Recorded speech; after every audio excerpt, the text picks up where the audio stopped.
a scion of many worlds. I've tried playing nice, but that didn't work, so it's time to play mean. This is the lower stratosphere. I'm doing more than blunting my claws to avoid slicing your foolish head off. I'm also keeping enough air around us to breathe. I'm upset with you, so you are going to stop struggling and listen, rather than just ignore what I say. Your every breath is due to my patience and grace. Your life continues at my whim, and fighting back, even successfully, gets you a severe case of dead. Understand? Yes? Eunice asks in horror as she tries to hold herself up and off the edge of the claws by pulling up on his wrist. Good. Now, the reason I'm so pissed isn't that you attacked me. A lot of people I like right now first tried to attack me. Hell, a woman I've come to care for greatly tried to outright kill me. Understand? It's not you. Not unless you put some serious effort on your side at any rate. But what you need to know is that I do not tolerate collateral damage, especially if it's in a non-combatant, and even more so if it's a child that's the collateral. Do you understand me? So, you're not mad I attacked you. You're mad I attacked you there? I'm mad you attacked me around people whose entire lives have revolved around learning, teaching, and healing. That's not right. If you want to fight me, I'm willing to do so anywhere and at any time, so long as there are no innocents in the area. Do you understand me? Yes, she says, staring up at him, still afraid, but it dawns on her that her life might not actually end in the next few heartbeats. Good. Now, we are going to go back to the ground. There we will continue to talk and we will speak on civil terms. Do you understand me? Yes. I am Sergeant Jasper Emmanuel Skitterway Blue.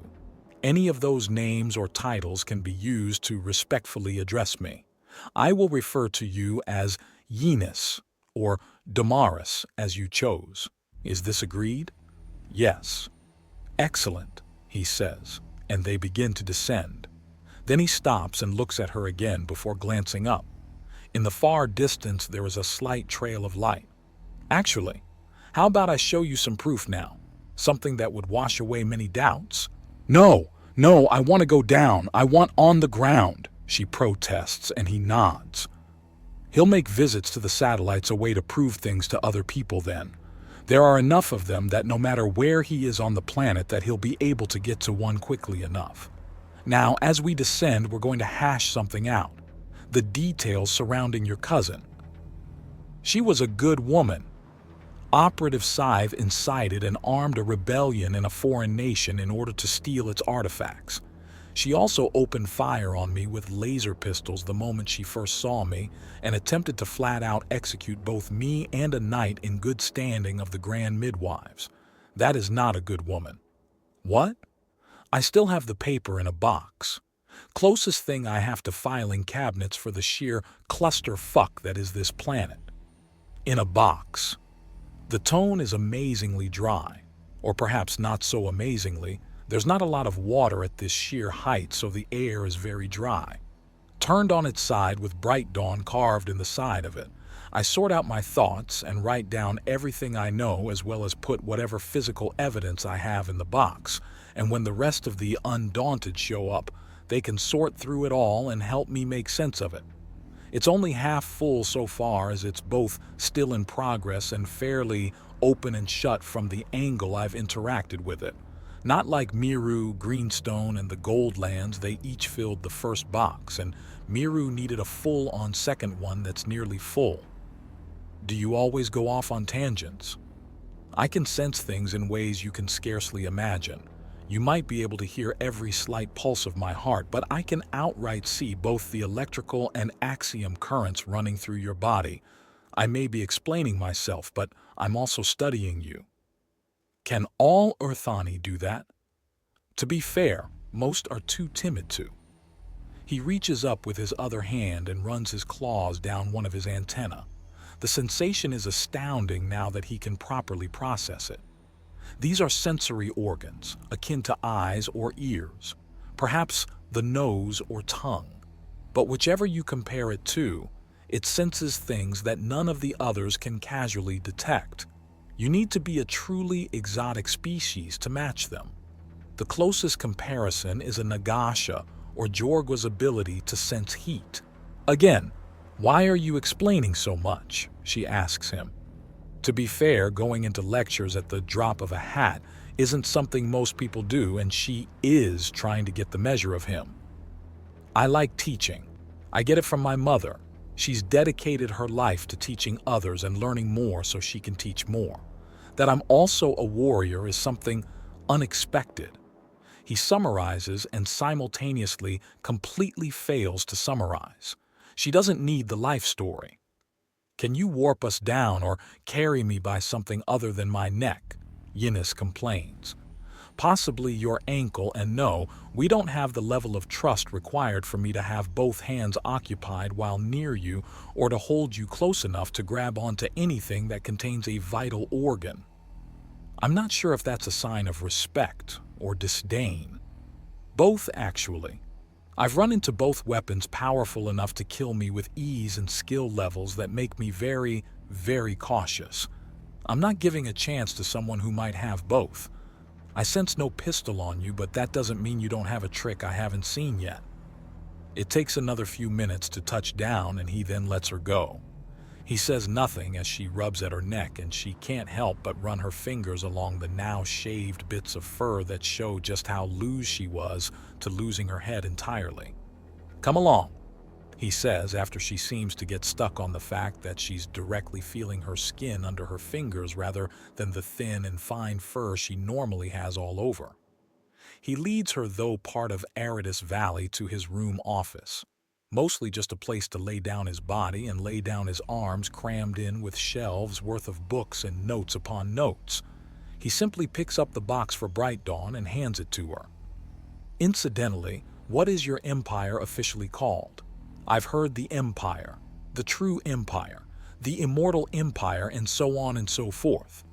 He asks, picking up a box with a blank side and looking to her for an answer. She's just staring at him.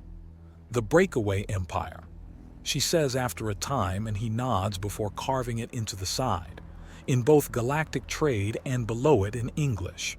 Thank you, that was bothering me for a while. Incidentally, as a native to that continent, you would have the proper names for the other two empires and the horde of raiders, right? The Immortal Queen rules the Serpent Empire, and the Grand Empire throws all those it deems unworthy in chains, she says, and watches as he holds up a claw to ask for a moment and quickly carves them out. The hordes are the Fierce Feather Tribes. Fierce Feather Tribes? Good grief. You think it sounds stupid? I think it sounds stupid, yes, Jasper replies.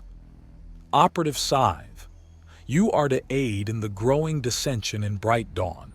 Grant them the supplied weapons for their use and the illusion of support from the true Empire. If they think they have our wholehearted assistance, they shall be heartened for the attack. While the rebellion occurs, you are to seek out and extract all information from the mainframes of the hidden technological repository. If it is a shuttle as expected, then you are to defend and study the device until you can safely fly it back to base. The Empress protects. Yinis reads out loud, already knowing the cipher and code. Put it down first, Jasper says as her arms tense and the rage nearly visibly builds around her. What? The paper. Put it down first. You can rage, you can scream and rampage if you want, but don't destroy these things. Why? Why do they matter to you? She demands him. I am going to need to understand what's hurting this world and its people if I'm going to help them. Getting the rest of the Undaunted here is just the first step of many to healing Lacrin and its people, he says, and she scoffs. 3 weeks at most, barring any unexpected delays. What? In at most 3 weeks, most likely 2 or even just 1.5, they will be here. I'm not sure how many times the Serpent Empress may have promised things to you, but I highly doubt she ever gave a clear and concise timeline. Concise? It means to say much with few words. Summarization and all its variations is a synonym to it. Why now? Why? The Star Seeker Order helped me get into contact with my own people, and they used a technique to teleport a beacon to me over a massive distance. With it in place, they were able to figure out which world this was and send rescue. I don't know why rescue didn't come before. Perhaps the world was reported as completely lost. Perhaps some records were lost. It honestly could have been anything. You don't know? I don't know. I'm just trying to keep this place from setting itself on fire and setting up the people I have control over to be ready to assist the undaunted in saving this world. So you are building an army. Many hands make light work. Even if all you're doing is giving food to others, you still need many people to arrive and hand it out, he says, and she glares at him. Is there something else you need? She stops herself and visibly considers as she glares away. There's an enormous amount of hatred and bitterness in her expression. I need to see more if you're going to convince me that this nebulous help is on the way. All right, let's get to it. Put the paper back in the box and follow me. This time he leads her to one of the lecture halls. Several women are gathered around the radio and listening to a university recording as they take furious and fastidious notes. Jasper pulls Eunice to the side and stands close. Keep your voice down. What's happening is that the first device sent to me, the beacon, which can also serve as a radio, is being used to broadcast a lecture on subjects they've struggled with. What is radiation? A way in which energy exists, how it moves and such. All things give off radiation to some degree, and to radiate is to move out in all directions. If it helps, you can think of heat as thermal radiation, he says, and she slowly turns to stare at him. There are several more devices. This one, while in use, won't prove much, but it will let you know where we started. I'll show you some more if you like. Please, she says as she watches some of the sisters start to draw out what look like arcane designs out of wavy lines with little notations along the lengths of them to denote what they mean, and it starts to look extremely complicated. A pity. They're coming up to the good part about light amplification by stimulated emission of radiation, he says, and she just looks at him helplessly. No, really, it's the good part. It's describing how the weapons of light work, what makes them work and live. What? How does that work into this? She demands, pulling a weapon the fuck out of nowhere and pausing. I knew it, he says, and she blinks. Why didn't you use that earlier? When you had a hand around my neck? Fair point. I would have just taken your head off, he replies, and she nods. Yeah, I figured that. How did you hide that from me? I can sense metal, axiom, and more. Those things are really, really obvious at close range, he states, and she outright grins at him. Now, it's not polite to pry. Ordinarily, he would enjoy the fact she's letting her guard down and becoming more receptive. Unfortunately, the topic is too dangerous to ignore.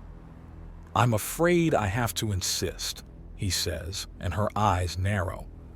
I want to offer the open hand rather than the clenched fist, but letting people walk around with those kinds of weapons without my knowing at this time is a step too far. How did you hide it? She stares at him for a little before suddenly pulling down her arm and pressing the gun against her thigh.